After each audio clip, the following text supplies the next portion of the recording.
পরপর দুই কন্যা সন্তান জন্ম দেওয়ার পর তৃতীয়বার আবারও কন্যা সন্তানের জন্ম দেন স্ত্রী।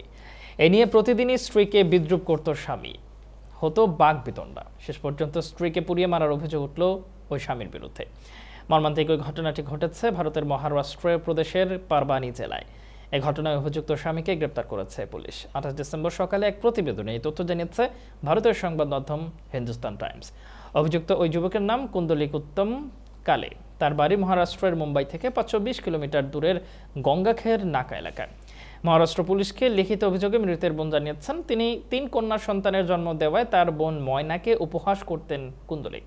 পুলিশ জানিয়েছে, বারবার কন্যা সন্তান হওয়া নিয়ে গত বৃহস্পতিবার রাতেও স্ত্রীকে উপহাস করেন কালে। এ নিয়ে বাকবিতণ্ডা হলে ময়নার গায়ে পেট্রোল ঢেলে আগুন লাগিয়ে দেন অভিযুক্ত যুবক। পরে আগুন গায়েই ময়না দৌড়ে বাড়ির বাইরে আসেন। আর্তনাদ করতে থাকেন। স্থানীয় বাসিন্দারা আগুন নেভানোর চেষ্টা করেন। এরপর হাসপাতালে নিয়ে যাওয়ার পথে তার মৃত্যু হয়।